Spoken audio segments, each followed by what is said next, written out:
All right, welcome into the Newport This Week video podcast series. I'm Bill Bartholomew. A pleasure to spend time with you as always. And this week we welcome Charles Robert. And I read from a June 17th, 2021 article in Newport This Week, still available, by the way, written by Alex Mom.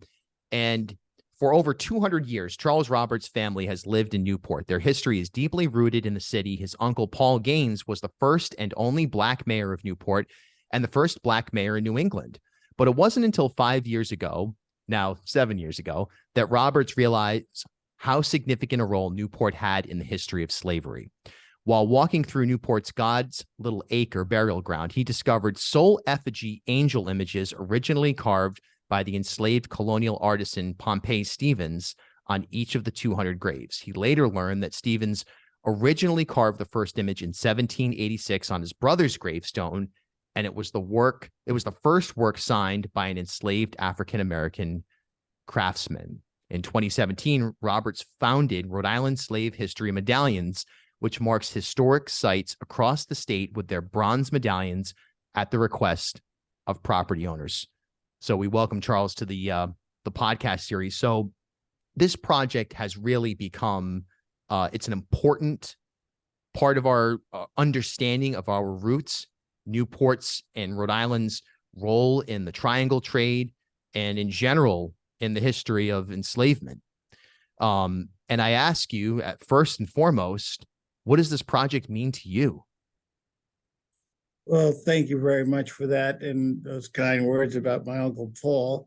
What it means, I've lived in Africa and traveled there. I've been to Egypt. I've been inside the Great Pyramid. I mean, inside of it. And once you go to the motherland as an African-American person, it's called the motherland, and it touches your heart.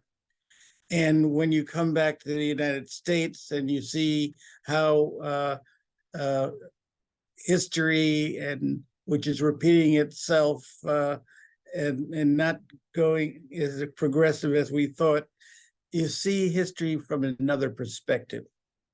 And all of a sudden, because I've lived and traveled in 5 countries, Venezuela and Brazil and Senegal and France and North Africa and Egypt. Once you've touched all those places, suddenly becoming an American is a very important thing. You see how blessed we are to be in this country and to have the freedoms that we have. And then you look at the freedoms that we have and how precious it is, how precious democracy is. And all of a sudden, the meaning of your history, not just my history, but yours and Latin American and Asian and indigenous people, becomes a whole other perspective. We're a melting pot. And I've seen that melting pot evolve, fortunately, and I want to give back to it. We're called Rhode Island Slave History, and we are telling the slave-related stories of unforgotten heroes who fought in the first battle, the Battle of Rhode Island at Patriots Park, indigenous, African, and white, all together, held back the Hessians and made it possible for our armies to escape to Tiverton and live to fight another day. It's like Dunkirk for Rhode Island. And when you see that, all of a sudden, you're not telling a Black story or a white story. You're telling an American story. This is American history. And if we don't mark the landscapes like we do with these stories, it could be lost and forgotten.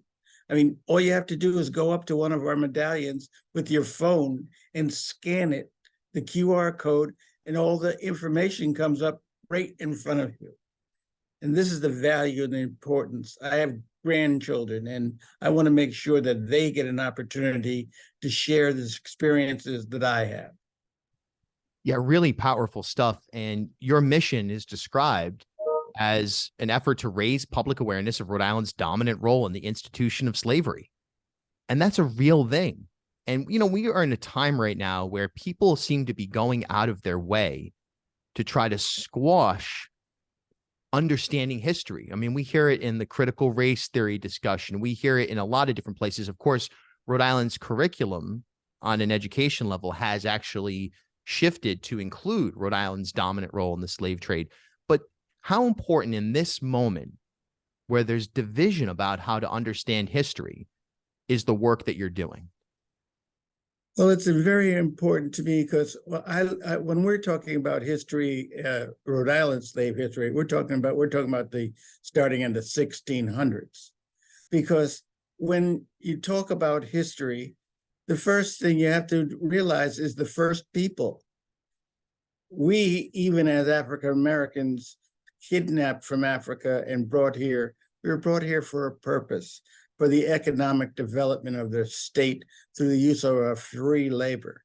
Well, that was because they couldn't dominate the indigenous people, and they fought wars. We're talking about the colonialists, to take this land and turn it into what is now the United States, or the state of Rhode Island. So we recognize through land acknowledgement the indigenous people that were here before us.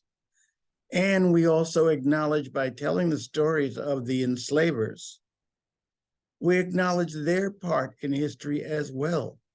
Because without the enslavers enslaving African Americans and conquesting indigenous people, there wouldn't have been a United States. There wouldn't have been a state of Rhode Island. So we're telling those stories of all of us that are Americans. So important, so critical, and so fundamental, as you just described. We're recording this on Friday. A lot of our viewers are going to see this after the fact, but it's worth noting that you have an event coming up that is the Rhode Island Slave History Medallions Black History Month, presenting an award-winning documentary film, Bonnie Blue, James Cotton's Life in the Blues. It's going to have a live performance by the James Montgomery Blues Band. That's coming up at the Casino Theater, and talk about that for a moment. And again, understanding that a lot of people will see this retroactively, but nonetheless, it's an important event. Well, if you go to our website, RISHM, RISHM.org, you can scroll down and not only see the story of this particular program, but all the stories of every one of the installations we've made. So you get an idea of how we're telling these stories of Rhode Island. And the value and importance of this event at the Tennis Hall of Fame, the Casino Theater, is that we're talking about musical tradition. Music transcribes and transforms every aspect of life. When I was in Africa, I was fortunate enough to live with a Berber tribe, and their elders took two rocks and banged them together, and he started banging them. And the more he started banging them, all of a sudden it became a rhythm that we call the rhythm of the spheres. And this is the same call and response that started with blues music, where Africans were communicating with each other because they had been separated from their traditional family values through music. And now this music has transcended all the way up until today. And a lot of the musicians that I worked with in the 40s, when I was with Warner Atlantic and Elektra Records, are dead. But fortunately, I have a good friend, James Montgomery, who was a protege of James Cotton. I mean, this guy used to know me when I worked at the backstage at the Pepper Lounge as the towel boy, because I used to bring him towels and water because I didn't have air conditioning back in the day, 40 years ago. And he came to Newport, and he and I were backstage with James Montgomery. He said, "Hey, aren't you the towel boy?" I mean, I could have died. You know, this is the kind of people that are our culture has developed. So if you go to this concert, you're going to the documentary about his life as a slave. He started as a slave with nothing but a harmonica as a child. And then you go and hear the musical transition by James Montgomery and top-notch musicians that performed, I mean, Aerosmith and Jay Giles. These guys are, I'm privileged to call them friends because they're keeping the tradition of Black music alive in the blues. We've got a minute or so left. What should people know about your work if you're on an elevator and someone says, what do you do with this project? What's the big takeaway? What's sort of the way to wrap it up?